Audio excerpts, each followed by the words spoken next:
Ladies and gentlemen, it's a fine morning where I am. How about you? Good. Glad to know it's good where you are. Honestly, I don't care. But it's good to grab you in like that, isn't it? Nonetheless, welcome to today's episode. The Dishonored reviews are pouring in from goddamn everywhere. And so far, it seems like it's the best game of the year at the moment. But who knows what's going to happen. As a complete opposite sort of thing like that, I recently have been playing a lot of Faster Than Light. That game is great. Awesome music, ridiculously difficult to be able to be perfect in that game, which is good. You need a game that's willing to smack you around a little bit. But neither reviews nor games that beat the living crap out of you are today's subject. Today's subject is sort of related to these two. Release season. Fall release season. And why it happens. Why is it that from September to early December, our lives become engulfed in new titles, both $60 and indie, and DLC starts pouring out of a company's orifice? Why does this happen? Can anyone tell me why? Whenever I wake up in the morning, I go to a news site or Twitter, and it's like, "Oh, this game came out today." I'm like, "Well, shit, there's another $60 down the drain." And there are a lot of reasons why it is, and a lot of reasons why it isn't.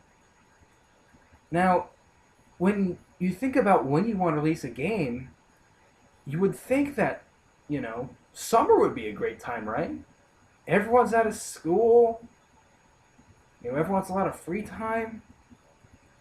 And while games who get released during the summer tend to do very well, there are two very big aspects of summer that must be brought into consideration when you think about the release of a game. First of all, conventions. Isn't almost every gaming convention going on during the summer?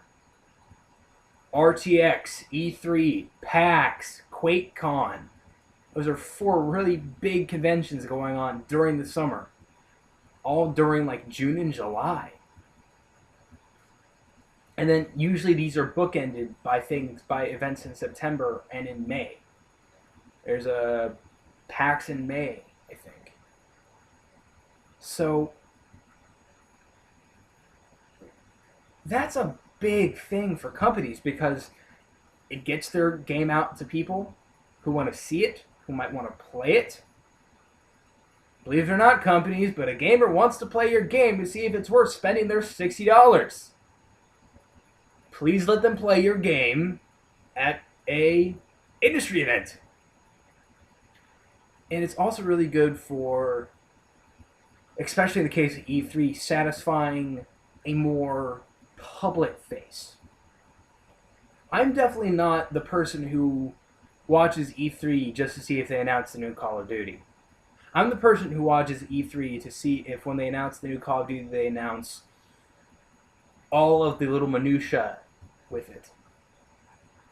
Or I'm the person who wants to see every single new weapon and how it compares to the other weapon in terms of competitive play in Halo at E3.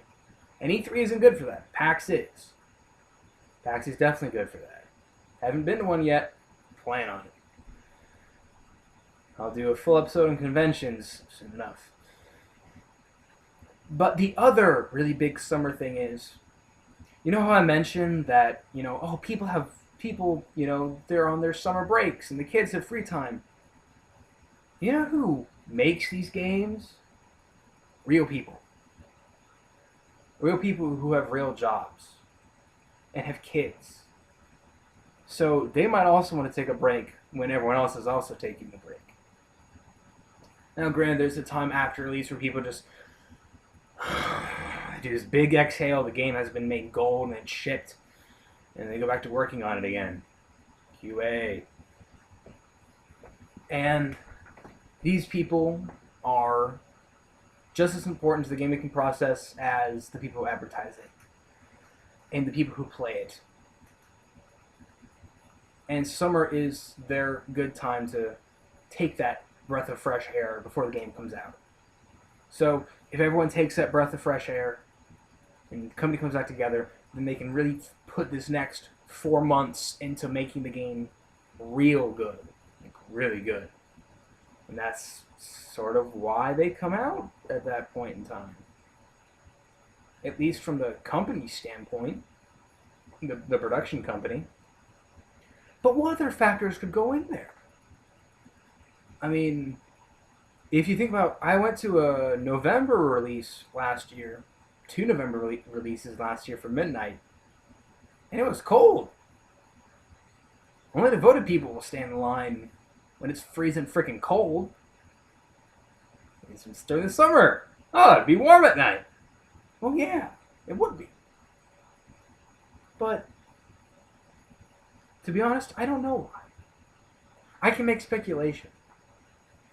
I can tell you that genuinely, I feel like because a company is still contains human people, that they want to be able to make the best game possible, but they also need to be able to give their brains a break. That makes sense to me, dude. I don't know about you, but I want my companies to be prepared, to be able to get that patch out as soon as possible. So, maybe I'm right. Maybe summer is the best time for a company to take that breath of fresh air and just tour their game and not torture their game by adding new stuff to it. And maybe I'm wrong. Maybe there's some sort of Illuminati conspiracy as to why games come out mostly during the fall. Maybe I'm right. Maybe I'm wrong. Whatever the matter is, it's good that I got my opinion out there. Do you have one? Yeah, you probably do. Because let's be honest, this is gaming. Everyone has an opinion about everything. Well, that's today's episode, ladies and gentlemen. Thank you very much for watching, and I shall see you later.